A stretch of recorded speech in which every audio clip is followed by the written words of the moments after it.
वन्य जीव हमला अचानक नहीं करता है। अगर कोई, मैं करता हूं, लेपर्ड वगैरह को छोड़ दें तो सामान्यतः टाइगर अचानक हमला नहीं करता है। हाँ, अगर उसके छोटे बच्चे हैं, उसके बीच में कोई व्यक्ति जाता है, क्योंकि हम लोगों ने तो बचपन से हम देखते हैं टाइगर कभी अचानक हमला नहीं करता है, लायन अचानक हमला नहीं करता। हाँ, उसके क्षेत्र का अतिक्रमण करके हम जबरन करने का प्रयास करें। जब उसको लगता है कि मुझ पे हमला कोई कर सकता है, तभी वह हमला करता है, अन्यथा नहीं हमला करता। क्योंकि मैं बचपन से उनकी प्रकृति को जानता हूं, देखता हूं। क्योंकि मेरा जन्म जहां हुआ था, मेरे घर से मुश्किल से 50 मीटर की दूरी से जंगल प्रारंभ हो जाता था, और जंगल प्रारंभ होता था, हम लोग देखते थे, कभी छेड़ता नहीं था। उसने कभी हमें नुकसान नहीं पहुंचाया, हमारे पशुओं को कभी नुकसान नहीं पहुंचाया, कभी नहीं। लेकिन अगर हम उसके साथ, उसकी सुरक्षा के साथ खिलवाड़ करेंगे तो स्वाभाविक रूप से वो हिंसक होगा, या उसका दायरा हम सीमित करने का प्रयास करेंगे तो हिंसक होगा। और इसीलिए प्रदेश सरकार ने उस समय की चुनौती को ध्यान में रख करके जो हमारे सामने आई थी, मैं तो देख रहा था अभी पिछले दिनों, गत वर्ष एक टाइगर यहां सीतापुर में आया, उसने एक भी मानव को क्षति नहीं पहुंचाई।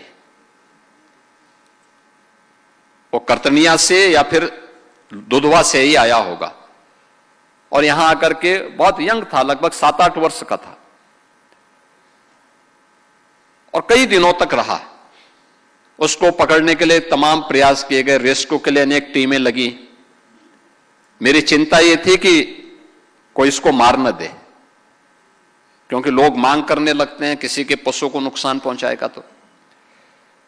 और मैं लगातार उसकी मॉनिटरिंग करता था यहां से, भाई देखो उसको नुकसान ना हो, और रेस्क्यू करके उसको गोरखपुर जू ले जा रहे थे। मैंने कहा जू में क्यों ले जा रहे हो, 7 वर्ष का है, उसको वापस जंगल में छोड़ दो, दुधवा में, कर्तनिया में छोड़ करके आओ उसको।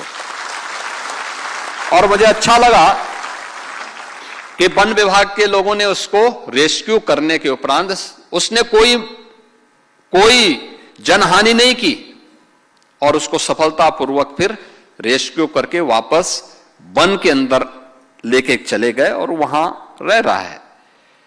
यानी वन है तो बाघ है, बाघ है तो जैव विविधता है, और जैव विविधता है तो हमारी जीव सृष्टि है, जीव सृष्टि है तो मानव सभ्यता है। इसलिए वन संरक्षण यह केवल मानव सभ्यता के लिए नहीं, जीव सृष्टि के लिए अत्यंत महत्वपूर्ण है। और इसलिए जीव सृष्टि में सर्वश्रेष्ठ कृति ईश्वर की मनुष्य है, तो मनुष्य की सबसे बड़ी नैतिक जिम्मेदारी बनती है कि हम इस ऑनरशिप को अपने ऊपर लें, और वन के संरक्षण के लिए हम अपने स्तर पर प्रयास करें। हम लोगों ने इस वर्ष भी वन विभाग के बजट को अच्छा खासा किया है। देखिए, कुछ विभाग ऐसे होते हैं जहां पर पैसे के लिए हम कभी हाथ नहीं बांधते, पर्याप्त मात्रा में धनराशि उपलब्ध करवाते हैं। जैसे सुरक्षा के मुद्दे पर हम लोग जब आए थे, तब से आज की तुलना में अगर उत्तर प्रदेश के अंदर सुरक्षा के मुद्दे पे बजट आप देखेंगे तो ये कई गुना हम लोगों ने बढ़ा करके दिया है।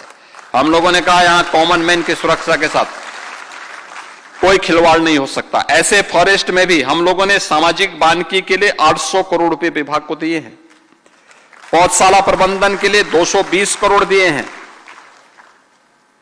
वन बल आधुनिकीकरण के लिए इनको 10 करोड़ दिए हैं, रानीपुर टाइगर रिजर्व के संरक्षण के लिए 50 करोड़ का कार्पस फंड भी दिया है, क्लीन एयर मैनेजमेंट के लिए 194 करोड़ दिए हैं, और वानिकी विश्वविद्यालय के लिए जो बनने जा रहा है उसके लिए भी 50 करोड़ रुपए इन्हें उपलब्ध करवाए हैं।